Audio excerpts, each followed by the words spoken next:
E, bom, Thiago, eu queria saber de você, assim, hoje, na sua visão, qual que é a maior dificuldade que um jovem pregador pode enfrentar ou enfrenta? Ou seja, qual que é a maior dificuldade que você enfrentou no seu ministério até hoje? E se você acha que tem alguma coisa que possa ser mais difícil para a vida de um jovem pregador da palavra, uma jovem que seja aquele que louva ou que prega, que está começando na sua caminhada, no seu ministério, e que é jovem, né? Jovem a gente sabe que tem muitas lutas, mas aos seus olhos.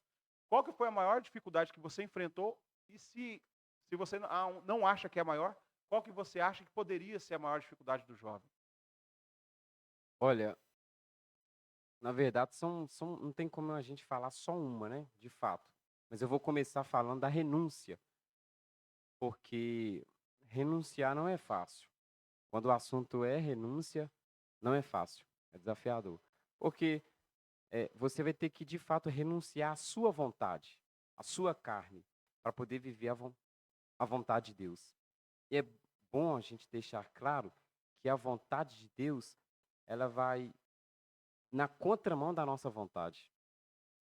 E pensa só você ter que viver aquilo que você não quer. Você deixar a sua vontade de lado para poder viver a vontade de Deus. Porque é muito fácil dizer assim: "Ah, a vontade de Deus é boa, perfeita e agradável, eu quero a tua vontade", mas quando ela chega, aí exige do indivíduo renúncia. E aí tem que renunciar a tudo, né? Não só a carne, não só o seu eu, mas é preciso renunciar os 3 principais inimigos da igreja, a saber, a própria carne, o mundo e o diabo.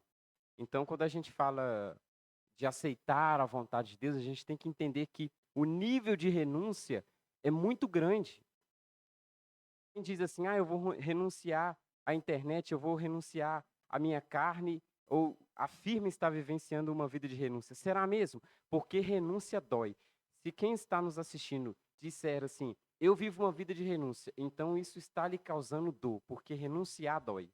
É igual obedecer, dói. Porque você vai precisar, de fato, deixar a sua vontade de lado para viver a vontade de Deus. E viver a vontade de Deus não pode ser momentânea. Tem que ser um estilo de vida, são coisas diferentes. Porque muitas pessoas postam foto nas redes sociais, no Instagram, aquela foto Com bonita, a Bíblia na com a mão, Bíblia né? na mão. Aquele púlpito É, cheio. a sua vontade é boa, eu aceito a sua vontade, mas quando ela chega e exige do indivíduo, exige do crente, exige do rapaz, da moça, renunciar, aí é onde a coisa aperta, irmão. Porque entre o que o biblicista diz, que não vivo mais eu, Cristo vive em mim. Eu vou dizer uma coisa aqui que às vezes pode ser polêmico para algumas pessoas. Porque alguém diz assim, mas servir a Jesus não pode fazer nada. Servir a Jesus é prisão. Servir a Jesus ou então algumas pessoas estão vindo até com uma teologia que está deturpando os nossos princípios, né, que na verdade não é nem a teologia nossa da palavra mesmo, não, né? Onde eu sou crente, mas não tem nada a ver isso, não tem nada a ver aquilo, isso é a maior mentira do diabo, esse tipo de teologia que está sendo pregado hoje. Porque como eu falei, renúncia dói, obedecer dói, não tem jeito, não tem outro caminho. E quando eu falo disso, a gente tem que entender o seguinte, o que pode ser polêmico para algumas pessoas. E eu te pergunto, você acha que servir a Deus é prisão? Pode responder, de verdade. Servir a Deus é prisão? Eu já até ministrei a respeito disso, eu falei que nós somos prisioneiros de Cristo, mas nós vivemos hoje a verdadeira liberdade. Porque a gente resume simples.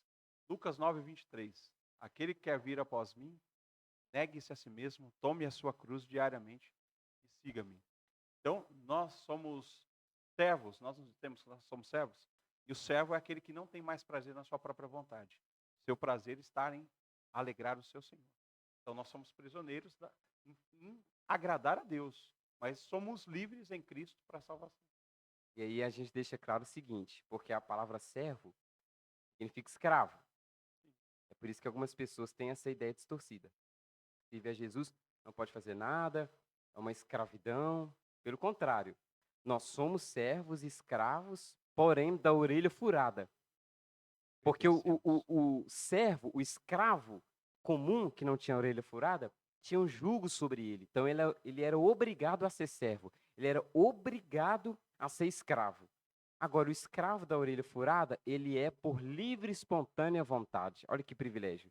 Nós somos servos, ou vou usar essa expressão, nós somos escravos de Jesus, porém de orelha furada, por livre e espontânea vontade. Ou seja, eu podia pecar, mas eu escolhi perder esse direito.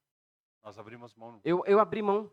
Eu tinha o livre-arbítrio. E por eu ter este livre-arbítrio, né, que é bíblico, eu Sim. abri mão dele.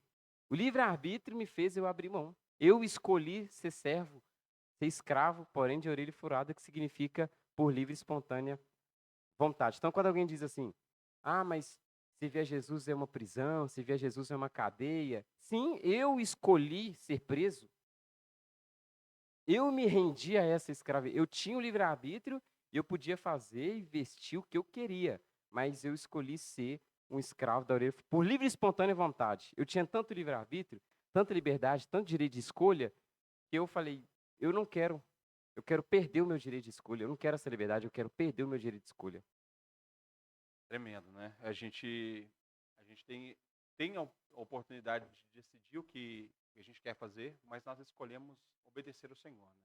Porque, inclusive, as pessoas às vezes ministram, já vi várias vezes errado isso, né? Quando fala que a gente pode fazer, usa o versículo lá, posso todas as coisas daquele que me fortalece, para falar que pode fazer tudo, né? Pode fazer o que quiser, mas não leem o contexto do versículo e pregam da maneira errada ou falam da maneira errada. Mas a gente pode, né? A palavra diz que tudo me é lícito, mas nem tudo me convém. Eu posso fazer qualquer coisa, mas nós escolhemos fazer a vontade do nosso Senhor. Nós decidimos isso para a nossa vida. Nós abrimos mão da nossa vontade para fazer a vontade do Senhor, né? Com certeza. Depois que você levantou as mãos, aceitou a Jesus, desceu nas águas batismais, depois que você escolheu tudo isso, você perdeu o teu livre-arbítrio. A partir do momento que você levantou a sua mão, desceu nas águas batismais, acabou. Não é você quem vive mais, é Cristo. Ou seja, acabou, a minha vontade acabou. Porque as pessoas falam, mas ser crente não pode fazer nada. Você acredita dessa forma? Ok, você não pode fazer nada, mas foi você quem escolheu. Antes nós éramos livres em nós mesmos, na nossa própria vontade. Agora nós somos livres em Cristo para escolher fazer a vontade do Senhor. E a maior liberdade é aquela que eu escolhi perdê-la. A maior liberdade é aquela. Eu tenho essa liberdade, mas eu não quero ela. Eu decidi perder ela. Tremendo. Tremendo. Minha produção está falando que tem perguntas, né? Isso. Pergunta aqui para o pregador Tiago. Sobre a questão agora, Tiago, que está na internet aí, sobre um podcast do Juliano Fraga, debatendo sobre a questão com o Carlos Moisés, sobre a questão do unicismo, né, da questão da Trindade. E eles debatendo isso e vários pastores aderiram por estar proibindo, né, os assembleantes de estar cantando os hinos da voz da verdade nas igrejas. O que é a sua opinião sobre isso aí? Polêmica. Polêmico. Eu gosto de ser provocado assim em cima da hora. Olha, eu confesso que isso tem, inclusive esse tipo de debate, ele tem causado um alvoroço em nosso meio. Ao invés de unir, está causando divisão. Então, a minha opinião, porque quem domina um assunto e quer debater, vamos debater para esclarecer, mas a proporção que está tomando, parece que o propósito está mudando. Nós podemos aqui debater um assunto, fazer um vídeo aqui e postar. A nossa proposta é debater para poder chegar numa ideia, ok? Esse é o nosso propósito, mas quais que são os frutos que estão gerando? Então, para mim, honestamente falando, eu tenho achado desnecessário certos debates, deixando bem claro aqui que nós acreditamos, ok? Na Trindade, nós não somos unicistas, mas eu acho que tem causado muitas divisões de opinião. São tantos problemas que a igreja tem que resolver.